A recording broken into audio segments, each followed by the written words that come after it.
প্লাবিত এলাকায় আক্রান্ত বিজেপি নেতারা। নাগরাকাটায় আক্রান্ত বিজেপি বিধায়ক শঙ্কর ঘোষ, রক্তাক্ত বিজেপি সাংসদ খগেন মুর্মু। নাগরাকাটা বামনডাঙ্গায় আক্রান্ত দুই বিজেপি নেতা।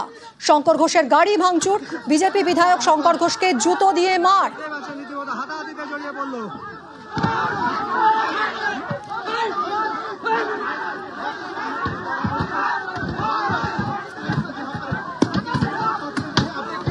দেখতে পাচ্ছেন বিক্ষোভের সামনে কিন্তু বিজেপি কর্মীরা, দেখতে পাচ্ছেন রীতিমতন সেই চিত্র সরাসরি নিউজ। প্লাবন পরিস্থিতি পরিদর্শনে গিয়ে আক্রান্ত পদ্ম নেতারা। আক্রান্ত বিজেপি বিধায়ক শঙ্কর ঘোষ, রক্তাক্ত সাংসদ খগেন মুর্মু।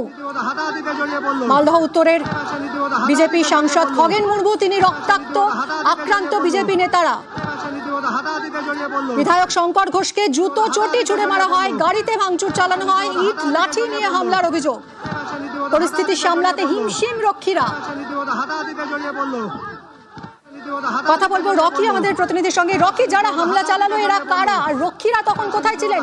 সাংসদ রক্তাক্ত হলেন, বিধায়কের উপর এভাবে হামলা চললো। নাগরাকাটার যে বামনডাঙ্গা এলাকা, সেখানে কিন্তু বন্যা কবলিত এলাকা এবং সেখানে কিন্তু সাধারণ মানুষের বাড়ি ঘর হারিয়ে গেছে, প্লাবনে কিন্তু ভেসে গিয়েছে। ভিটে হারা হয়ে কিন্তু মানুষের মনে খুব কষ্ট নিয়ে তারা সেখানে ছিলেন এবং তারা কিন্তু যখন সেখানে উপস্থিত ছিলেন, জলপাইগুড়ি জেলা প্রশাসন এবং পুলিশ প্রশাসন কিন্তু প্রথম থেকেই তাদের পাশে দাঁড়িয়ে তাদেরকে কিন্তু ত্রাণের ব্যবস্থা করেছেন, তাদেরকে উদ্ধার করেছেন। সেই সময় কিন্তু সেই এলাকার মানুষ যথেষ্ট শান্তিতে ছিলেন। যখন বিজেপি নেতা এবং অন্যান্য বিধায়করা সেখানে পৌঁছান, তারপর কিন্তু সাধারণ মানুষের মধ্যে ক্ষোভ সঞ্চার হয় এবং এক এক করে কিন্তু মানুষ বলতে থাকে কি কারণে বিজেপি নেতারা এতদিন ছিলেন না, তারা কেন আসেননি। এমনকি বিজেপি নেতা যারা লোকাল নেতা ছিলেন তারাও কিন্তু সেখানে পৌঁছাননি, সাধারণ মানুষের পাশে দাঁড়াননি। এর ফলে কিন্তু তাদের মধ্যে যে ক্ষোভ সঞ্চার হয়েছিল, তো সেখানে বিধায়করা পৌঁছালেই কিন্তু সেই ক্ষোভ বেরিয়ে এসে একই কথা বলতে বলতে কিন্তু বাকবিতণ্ডা শুরু হয়। এরপরেই কিন্তু অভিযোগ হয়েছে যে গাড়ির উপরে হামলা করা হয়, বিধায়কের শঙ্কর ঘোষকে চটি দিয়ে মারা হয়, এমনকি খগেন মুর্মুর উপরে হামলা চালানো হয়, মাথা ফাটিয়ে দেওয়া হয়। এরপর কিন্তু গোটা ঘটনায় উত্তপ্ত হয়ে যায় এলাকা। রকি, এই মুহূর্তে কি সিচুয়েশন? তবে বর্তমানে কিন্তু সেখান থেকে শঙ্কর ঘোষ ও আহত বিধায়ক সেখান থেকে বেরিয়ে গেছেন এবং ইতিমধ্যে কিন্তু জেলা পুলিশ প্রশাসন সেখানে রয়েছেন এবং সেখানে অবস্থা কিন্তু নজরদারি চালাচ্ছেন। এখন যথেষ্ট কিন্তু শান্তিপূর্ণ। সঙ্গে থাকো রকি, সঙ্গে থাকো। বর্তমানে আমাদের গাড়ির অবস্থা দেখতে পাচ্ছেন, এই যে খগেনদা রক্তাক্ত হয়ে পড়ে আছে, গাড়িতে কোনো কাজ বাকি নেই। এই অবস্থায় আমরা দ্রুত বেরিয়ে যাচ্ছি। এই দেখুন গাড়িতে সারা সব জায়গায় কাজ, এই দেখুন পাথর, এই যে পাথর, এই সব লাঠি, এই যে চশমা, সমস্ত কিছু এই অবস্থায় আছে। আমরা এই মুহূর্তে যোগাযোগ করেছি উত্তরবঙ্গ উন্নয়ন মন্ত্রী উদয়ন গুহর সঙ্গে। উদয়নবাবু, গুরুতর অভিযোগ এবং ছবিতেও দেখা যাচ্ছে যে সাংসদ রক্তাক্ত এবং বিধায়ক শঙ্কর ঘোষকে হেনস্থা করা হচ্ছে। অভিযোগ তৃণমূলের বিরুদ্ধে। তৃণমূলের বিরুদ্ধে অভিযোগ করে লাভ হচ্ছে। আমি তো এই যে এখানে নাগরাকাটায় এসেছি, এখানে প্রচুর মহিলা আছেন যারা নানাভাবে ক্ষতিগ্রস্ত হয়েছে, তাদের বাড়িঘর ভেসে গেছে, তাদেরকে এক জায়গায় জড়ো করা হয়েছে।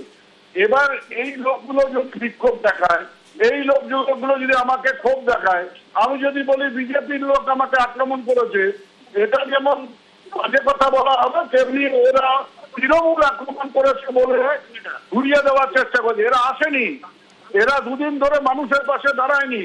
আজকে মুখ্যমন্ত্রী আসবেন যখন শুনেছে, তখন নাগরাকাটায় এসে মানুষকে নানাভাবে বিভ্রান্ত করবার চেষ্টা করেছে এবং আমি যখন এখানে এসে খবর পেলাম, মহিলারা নানাভাবে বিক্ষোভ দেখিয়েছেন। অনেক ধন্যবাদ আপনাকে। আমরা কথা বললাম উত্তরবঙ্গ উন্নয়ন মন্ত্রী উদয়ন গুহর সঙ্গে। নাগরাকাটায় আক্রান্ত বিজেপি সাংসদ বিধায়ক। প্লাবন পরিস্থিতি পরিদর্শনে গিয়ে আক্রান্ত পদ্ম নেতারা। নাগরাকাটার বামনডাঙ্গায় তাড়া করে মার বিধায়ক শঙ্কর ঘোষকে, রক্তাক্ত সাংসদ খগেন মুর্মু। বিধায়ক শঙ্কর ঘোষকেও জুতো চটি ছুড়ে মারা হয়, গাড়িতে ভাঙচুর চালানো হয়, ইট লাঠি নিয়ে হামলা চালানো হয়। পরিস্থিতি সামলাতে রীতিমতো হিমশিম খেতে হয় রক্ষীদের। আমার গাড়িটা আছে।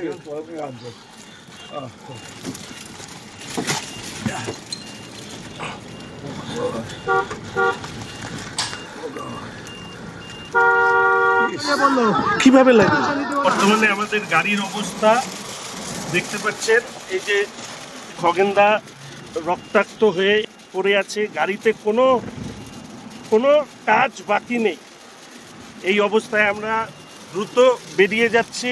এই দেখুন গাড়িতে সারা সব জায়গায় কাজ, এই দেখুন পাথর, এই যে পাথর, এই সব লাঠি, এই যে চশমা, সমস্ত কিছু এই অবস্থায় আছে।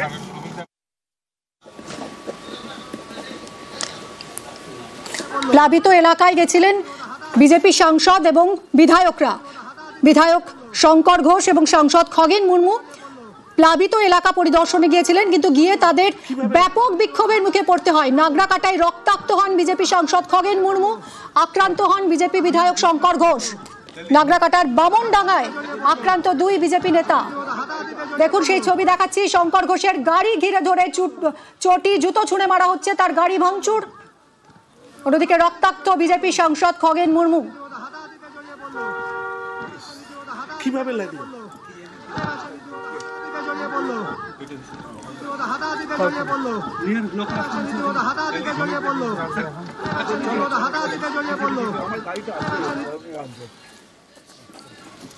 জলপাইগুড়ি জেলা তৃণমূলের চেয়ারম্যান খগেশ্বর রায় এই মুহূর্তে রয়েছেন আমাদের সঙ্গে। খগেশ্বর বাবু, আপনার জেলায় গিয়ে বিজেপির বিধায়ক এবং সাংসদ তাদেরকে এভাবে হামলার মুখে পড়তে হলো, রক্তাক্ত হলেন সাংসদ, কি বলবেন? গুরুতর অভিযোগ উঠছে তো তৃণমূলের বিরুদ্ধে। না, আপনি যেটা বলে জেলা চেয়ারম্যান, বাস্তব আমি 4 বারের বিধায়ক, কিন্তু আমাদের জলপাইগুড়ি জেলায় আমাদের দল খুব সুশৃঙ্খল। হ্যাঁ, সিপিএম এর মতো বিজেপির মতো উশৃঙ্খল আমাদের নয়। আপনারা যেহেতু বলছেন আমি ঠিক জানি না, আমি খোঁজটা নিয়ে দেখছি। হ্যাঁ, শঙ্কর ঘোষ ইতিমধ্যেই একটা ভিডিও পোস্ট করেছেন এবং সেখানে একদম তিনি দেখাচ্ছেন কিভাবে পাথর ছোড়া হয়েছে তার গাড়িতে, কিভাবে রক্তাক্ত হয়েছেন খগেন মুর্মু। না, আমি তো বললাম আমি খোঁজ নিয়ে দেখছি, এখন আমি জানি না, আমি নিজের এলাকাতেই আছি। হ্যাঁ, দেখি খোঁজটা নিই। হ্যাঁ, বেশ, আমরা কথা বললাম জলপাইগুড়ি জেলা তৃণমূলের চেয়ারম্যান খগেশ্বর রায়ের সঙ্গে। তিনি খোঁজ নেবেন, তিনি এখনো এই পরিস্থিতি সম্পর্কে কিছু জানেন না বলে দাবি করছেন। রকি আমাদের প্রতিনিধি রয়েছেন সরাসরি, আবারও কথা বলবো। রকি, এখন তুমি যেরকম বলছিলে যে এখন পরিস্থিতি অনেকটাই নিয়ন্ত্রণে এসেছে, কিন্তু যখন এরকম উত্তপ্ত হয়ে উঠেছিল পরিস্থিতি, এরকম একটা হামলা হতে পারে সেটা কি আঁচ করা গেছিল যখন বিজেপি বিধায়ক এবং এমপিরা গেলেন? দেখো, বন্যা দুর্গত এলাকায় যখন বিজেপি বিধায়ক এমপিরা গিয়েছিলেন কোনোভাবে কিন্তু প্রশাসন আজ করতে পারেনি এমনটা ঘটনা ঘটবে, কারণ সেখানে কিন্তু ত্রাণ সামগ্রী পৌঁছে দেওয়া থেকে শুরু করে রেস্কিউ সমস্তটাই কিন্তু পুলিশ প্রশাসন এবং জেলা প্রশাসন করছিল।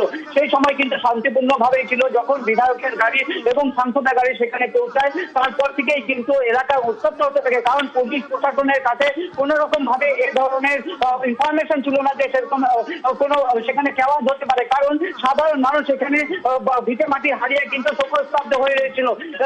আগের থেকে কোনো কিছুই আজ করা যায়নি যে এমনটা ঘটনা ঘটবে। যখন বিজেপি বিধায়ক ও সাংসদ সেখানে পৌঁছায়, তারপরে কিন্তু এলাকা উত্তপ্ত হয়ে যায় বলে সাধারণ মানুষের বক্তব্য। সাধারণ মানুষ সেখানে যখন দাঁড়িয়েছিলেন, বিজেপির নেতারা সেখানে পৌঁছান, গাড়ি থেকে নামার পরে কিন্তু তাদের সঙ্গে কথা বলার চেষ্টা করে। সাধারণ মানুষের সাথে যখনই কথা বলতে চান তখনই কিন্তু উত্তপ্ত হয়ে উঠে গোটা এলাকা এবং অভিযোগ করতে থাকেন সাধারণ মানুষ কি কারণে তারা এত দেরিতে আসছেন, এতক্ষণ তারা কোথায় ছিলেন। জেলা প্রশাসন, পুলিশ প্রশাসন সমস্ত ভাবে সাধারণ মানুষের পাশে ছিলেন এবং বিজেপি নেতাদের কাউকেই দেখা যায়নি। যারা লোকাল নেতা রয়েছেন তারাও কিন্তু সেই এলাকা যাননি এমনটা অভিযোগ করেছে।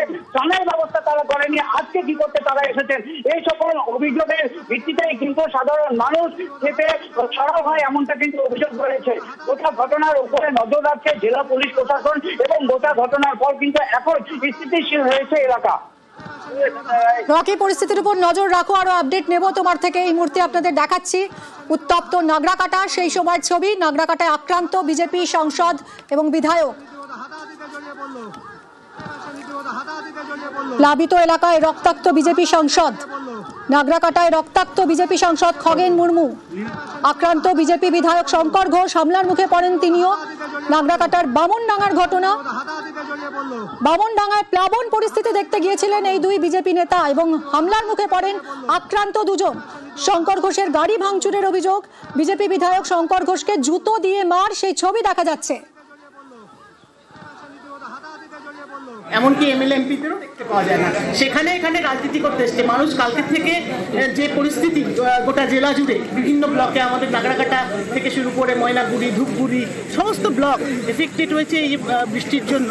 সেখানে মানে তৃণমূল কংগ্রেসের সকল জনপ্রতিনিধি থেকে শুরু করে যারা আমাদের কর্মীরা আমাদের প্রতিনিয়ত প্রশাসনের সাথে থেকে এবং আমাদের জেলা প্রশাসনের পক্ষ থেকে, ব্লক প্রশাসনের পক্ষ থেকে যেইভাবে পরিষেবা দেওয়া হচ্ছে, তার মাঝখানে কারা আজকে রাজনীতি করতে এখানে ঢুকেছে এবং সেখানে কি হয়েছে এটা নিয়ে আমাদের মাথা ব্যথা নেই। এখানে মাননীয় মুখ্যমন্ত্রী এখন আসবেন, তিনি অত্যন্ত উদ্বিগ্ন। তিনি পরশুদিন থেকে আমাদের মন্ত্রী এখানে মুন্সিগড়ে গেছেন, আমাদের প্রত্যেকের কাছে খবর নিচ্ছেন এবং প্রতিদিন। তৃণমূল নেতা মহুয়া গোপের বক্তব্য শুনছিলাম। প্লাবিত এলাকায় গিয়ে রক্তাক্ত হয়েছেন আজ বিজেপি সাংসদ এবং বিজেপি বিধায়ক। এবং মহুয়া গোপ যেরকম দাবি করছেন, জেলা প্রশাসন, ব্লক প্রশাসন যেভাবে এলাকার দুর্গতদের পাশে থাকেন, এলাকার মানুষের পাশে থাকেন, সেখানে রাজনীতি করতে ঢুকেছিলেন এই দুজন। দাবি তৃণমূল নেতা মহুয়া গোপের। কিছুক্ষণ আগেই ঘটনা ঘটেছে, নাগরাকাটায় উত্তেজনা ছড়ায়, রক্তাক্ত হন বিজেপি সাংসদ খগেন মুর্মু, আক্রান্ত হন বিজেপি বিধায়ক শঙ্কর ঘোষ। অভিযোগ তৃণমূলের বিরুদ্ধে। নাগরাকাটার বামনডাঙ্গায় আক্রান্ত দুই বিজেপি নেতা। শঙ্কর ঘোষের গাড়ি ভাঙচুরের অভিযোগ, বিজেপি বিধায়ক শঙ্কর ঘোষকে জুতো দিয়ে মার।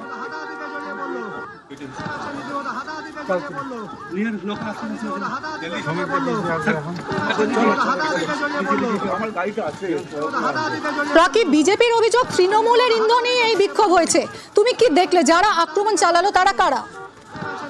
দেখো, প্রথমত কিন্তু কারো শরীরের মধ্যে লেখা থাকে না যে সে টিএমসি করে না বিজেপি করে, কারণ সেখানে একটি মত ছিল। এ কারণে কিন্তু কাউকে শনাক্ত করা সম্ভব না যে এটি তৃণমূলের ছিল, তারাই হামলা চালিয়েছে এমনটা কিন্তু বলা যায় না, কারণ সেখানে একটি বড় সংখ্যায় মানুষ সেখানে ছিলেন। এবং যখন এই ঘটনা ঘটে সেখানে কিন্তু হুলস্থুল কাণ্ড পড়ে যায় এবং কারা ছিলেন, কতজন ছিলেন তা কিন্তু পরিষ্কার ভাবে বলা সম্ভব নয়। এই কারণে কিন্তু যে ঘটনা ঘটেছে, রাজনৈতিক তরজা কিন্তু চলবেই। বিজেপি বলছে তৃণমূল করেছে, তৃণমূল বলবে যে তাদের মানুষ ছিল না, বিভিন্ন রকমের কথা হচ্ছে। কিন্তু এই যে মানুষ যারা এখানে ছিলেন তারা কিন্তু সাধারণ মানুষ ছিলেন, বন্যা দুর্গত মানুষ ছিলেন, এমনটাই কিন্তু দাবি করছে সেই এলাকার বাসিন্দারা। রকি, ধন্যবাদ। এদিকে নাগরাকাটায় এই সাংসদ বিধায়কের আক্রান্ত হওয়ার ঘটনার সমালোচনায় সরব হয়েছেন বিরোধী দলনেতা।